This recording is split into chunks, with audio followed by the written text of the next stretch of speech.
Welcome to Justice Insight Cam, your source for authentic bodycam footage of police interactions. We do not just show the tape, we break down the law, the facts, and the crucial takeaways of every single encounter. Let us review the evidence. That's my identification. State attorney for this circuit, read it. Yes, sir, I see it. Then explain why I'm being stopped and asked for ID while walking to my car. I didn't recognize you, sir. I was... You were fishing. That's what you were doing, and it's unacceptable. We prosecute cases built to stop. The blue lights aren't even on. That's what makes it feel worse. No siren, no emergency.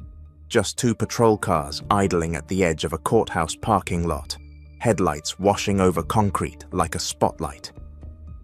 A woman steps out of a side entrance with a leather portfolio tucked under her arm. She's dressed like someone who's been in court all day. Dark suit, low heels, hair pulled back with the kind of precision you only learn when your job is to stay composed under pressure.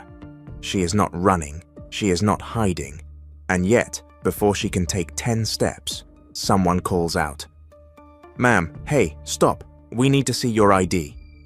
She freezes for half a beat, the way people do when they're measuring whether this is routine or a warning. Then she turns, calm. "Sure," she says. "What's this about?" The officer doesn't answer, he just repeats it. "ID now." In a minute, the situation will escalate into a public confrontation. In an hour, it will become a phone call that makes a police supervisor go quiet. And within a few days, it will spread through the department like wildfire, because the person they asked for, ID, wasn't a suspect. She was the state attorney. And the police had just picked a fight with the one office that decides what happens to them when they cross the line. If you've ever wondered how fast routine can turn into a career-ending mistake, this is one of those stories. Before we go further, drop a comment and tell me where you're watching from, because these kinds of moments happen everywhere and the details change, but the pattern doesn't. Now, let's rewind. It's late, but not midnight late. The courthouse has that after-hours atmosphere. Cleaning crews, fluorescent hallways, the echo of distant doors closing. The day's hearings are done, but the building is still warm with leftover tension. The woman walking out is named Danielle Carter. In public, she's careful with her name. She doesn't wear it like a badge, but inside the justice system, it carries weight. She is the state attorney, the elected or appointed prosecutor-in-chief for her circuit, depending on the jurisdiction. The office that decides which cases move forward, which get reduced, which get dismissed. She is the person police departments call when they want charges filed quickly. And she's the person defense attorneys talk about in whispers when they think a case is about to get aggressive. Her job is not to be loved. Her job is to be credible. Today, she stayed late for a hearing that ran over, then a meeting with senior staff about a backlog of cases. Now she's walking to her car. And the patrol cars sitting in the lot aren't random. They're part of a detail. Officers assigned to courthouse patrol, meant to deter incidents, keep an eye on after-hours traffic, respond if someone shows up angry. On paper, it's smart. In reality, it can become its own little ecosystem. Two young officers, quiet parking lot, a stranger walking alone, and one decision. The first officer, the one who calls out, is new. Not brand new, past the academy, past field training, but still in that early stage where confidence outruns experience. He sees a person leaving the courthouse after hours. He thinks, possible trespass, possible theft, possible threat. Or maybe, this is the part people don't like saying out loud, he sees a woman who doesn't fit his mental picture of who belongs here, because he doesn't approach the way you approach a normal citizen with a simple question. He approaches like he's already made up his mind. "Ma'am," he says again, sharper now, "we need to see your ID." Danielle looks past him. She notices the other officer leaning against a car, watching. She notices the angle of their bodies, open enough to look casual, but positioned like they want control. She does what good lawyers do. She stays calm. She asks for clarity. "What's the reason?" The officer's jaw tightens. Because you're leaving the building after hours. We've had incidents here. ID. Danielle nods slowly, not in agreement, in calculation. Okay, she says. I'm happy to identify myself. I just need to know whether I'm being detained or whether this is a voluntary contact. That line is like a match. The officer hears it as challenge, as attitude. Don't get smart with me, he snaps. Just hand it over. And right there, in that tiny moment, something shifts. Because Danielle Carter isn't just a woman walking to her car. She's someone who spends her life listening to people try to intimidate others. She doesn't flinch. I'm not trying to be smart, she says. I'm trying to understand what you're doing. The officer steps closer. I said ID. Now the second officer pushes off the car and walks over. He can feel it too, that building tension, and instead of easing it, he joins it. What's the problem here? He asks, already siding with his partner. Danielle reaches into her purse. She moves slowly, the way people do when they know sudden movement around police can be misread. She pulls out her wallet. I'm going to show you my identification, she says, but I'd like your badge numbers as well. The first officer laughs, not amused, dismissive. We're not doing that. Danielle opens her wallet and presents her ID. The officer takes it, looks at the photo, looks at the name, and you can almost see the moment his brain hits a wall, because the name is familiar. Not because he knows her personally, but because he's heard it, in roll calls, in trainings, in conversations about what the state attorney's office wants. He doesn't say anything at first, he just stares. Then he does something that makes everything worse. He turns the ID over like he's looking for proof it's fake. Where'd you get this? He asks. Danielle's eyes narrow. It's my government-issued ID, she says. Give it back. The officer shakes his head. No, this doesn't look right. And now Danielle realizes, this isn't just an ID check. This is a test, and the officer has decided he doesn't want to lose it. This is where the story becomes less about one parking lot and more about a mindset. Because Danielle could have done what many people do in moments like this. She could have given in. Smiled, apologized for making the officer uncomfortable. But she's spent too long watching that dynamic. People forced to perform gratitude for being treated fairly. So she does something else. She names the reality. Officer, she says evenly. You have my ID. You've confirmed my name. You can call your supervisor if you're confused, but you're not going to keep my identification and interrogate me like I'm a suspect with no basis. The first officer's face reddens. Oh, so you think you're above the law? Danielle doesn't raise her voice. She doesn't need to. No, she says. I think you're misunderstanding the law. Now the second officer steps in closer. Ma'am, you need to relax, he says, as if she's the one escalating. Danielle looks him straight in the eye. I am relaxed, she says. I am also late, and I'm not going to be unlawfully detained in a courthouse parking lot. That word, unlawfully, lands hard. The first officer lifts his radio. Supervisor to courthouse lot, he says. We've got someone refusing to cooperate. Refusing to cooperate. She already handed him her ID, and this is exactly how these stories happen. The language changes first, then the justification comes later. Danielle takes a slow breath. Listen carefully, she says. My name is Danielle Carter. I'm the state attorney for this circuit. You can verify that right now. Silence. The second officer's eyes flick to the ID again. The first officer doesn't back down. Yeah, and I'm the governor, he says.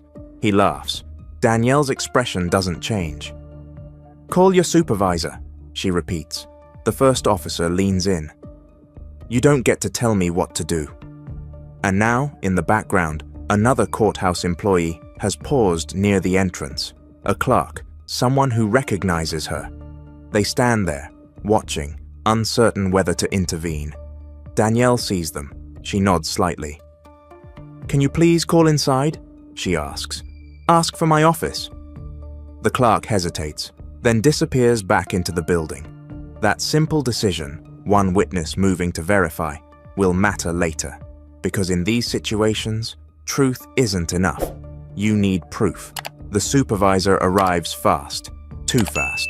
A sergeant in his 40s, tired eyes, patrol vest over a uniform shirt. He walks up already annoyed, assuming he's about to handle a drunk person, a disorderly person, someone who just doesn't like being questioned. "What's going on?" he asks. The rookie officer starts talking immediately. "She came out of the building after hours, wouldn't answer questions, got argumentative. This ID looks fake." The sergeant holds out his hand. "Let me see." He takes the ID. Looks once, then his face changes. Not dramatic, not cartoonish, just a subtle tightening around the eyes. The kind of expression you get when you realize the ground under you isn't solid. He looks at Danielle, looks back at the ID, and suddenly his voice drops. "Ma'am," he says, "I didn't realize—" Danielle interrupts, not rudely, firmly. "Sergeant," she says, "your officers have my identification and have been attempting to detain me without cause. I'd like my ID returned, and I'd like their names and badge numbers." The rookie officer tries to salvage it. "Sergeant, she—" The sergeant holds up a hand. "Stop," he says. He hands the ID back to Danielle with both hands. "I apologize," he says quietly. Danielle accepts it. Then she does something that surprises people. She doesn't explode. She doesn't threaten. She explains. "Tonight you stopped the wrong person," she says. "But you need to understand something. If this is how your officers speak to me, someone you recognize as important, how do you think they speak to people you don't recognize?" The sergeant's jaw flexes. "I understand," he says. Danielle pauses. "Do you?" "Because I understand," is what people say when they want a moment to go away. Danielle isn't letting it. "I want the body cam footage preserved," she says. "All of it, from the start. I want an incident report, and I want your supervisor's contact information." The rookie officer's eyes widen. That's when reality finally hits him. The wall he ran into isn't her title, it's accountability. Now, if this were a clean system, the story would end right there. Mistake, correction, apology, training. But systems are rarely clean, because the next question becomes, how does a police department explain this without admitting something worse? And how does the state attorney handle it without looking like she's using her position for revenge? That tension becomes the real plot. The next morning, an email chain starts. Not on camera, not in public, inside the department. Supervisors ask for a summary. Who, when, why? And then the rookie officer writes his version. This is where language becomes a weapon again. He doesn't write, "I took the ID of the state attorney and accused her of lying." He writes, "I made contact with an individual leaving after hours. The individual became uncooperative and argumentative."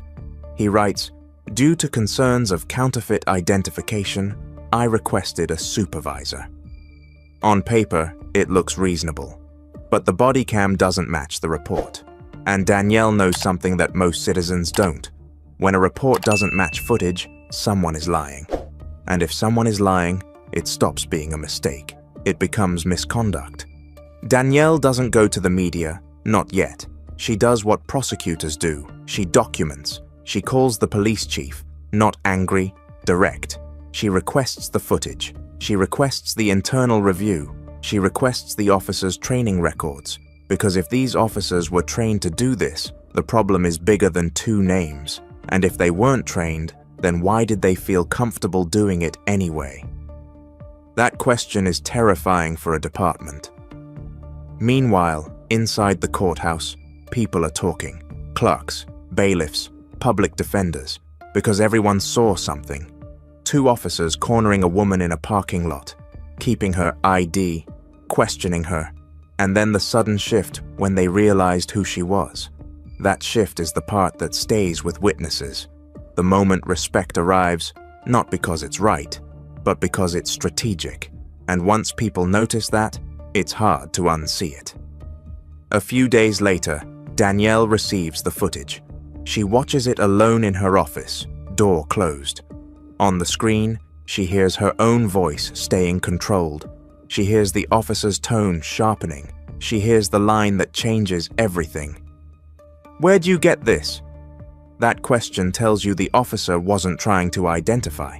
He was trying to disprove. And that's why the department hits a hard wall. Because the footage doesn't just show embarrassment. It shows the kind of suspicion that can't be justified by policy. And when the state attorney sees it, she understands what it means. If that officer is willing to do this to her, someone with power, he will do worse to someone without it. So she makes a choice. She formally requests an investigation, not for her, for the integrity of every case that officer touches. Because there's another consequence people forget. If a cop's credibility is compromised, prosecutors can't use them the same way. Defense attorneys will subpoena, they will cross-examine, they will argue bias, dishonesty, unlawful stops. One bad stop can ripple through dozens of cases, and Danielle knows that. Now the story turns into a chess match. The police union gets involved. They frame it as a misunderstanding. They want it quiet.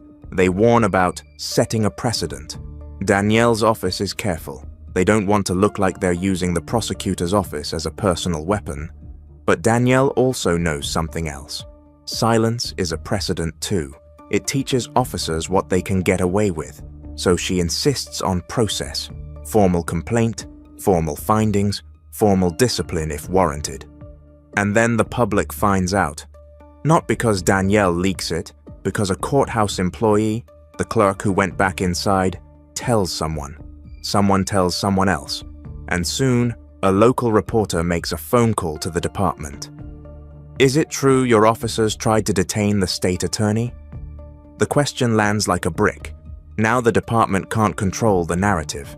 They release a statement. An interaction occurred. The matter is under review. But the body cam, once it exists, has gravity because people don't trust statements, they trust video.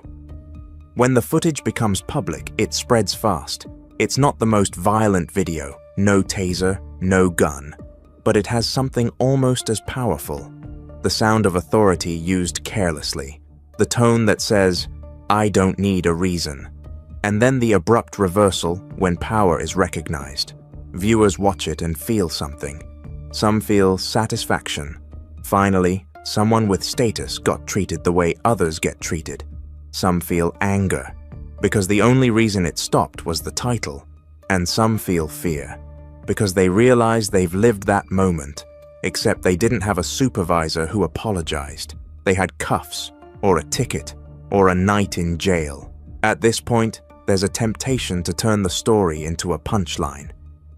Cop messes with wrong person. But that's not the real lesson. The lesson is what it reveals. Because if the state attorney had been a normal citizen, the stop could have gone anywhere, and the officer's report would have sounded reasonable. Uncooperative, argumentative, concerned for safety. That language is a trap. It's how a narrative is built after the fact. Inside the department, discipline begins. The rookie officer is pulled from street duty. There's an internal affairs interview. The officer insists he was just doing his job. He says he didn't know who she was. That part might even be true. But then comes the follow-up. Why didn't you verify? Why did you keep the ID? Why did you accuse her of it being fake? Why did you call her uncooperative when she complied? The officer doesn't have good answers. And the worst part isn't even the stop. It's the report. Because the report doesn't match the video, and that's where consequences become unavoidable. Here's how it works behind the scenes. When an officer's credibility is questioned, prosecutors have to disclose it in certain cases. Defense attorneys can use it. Judges can consider it.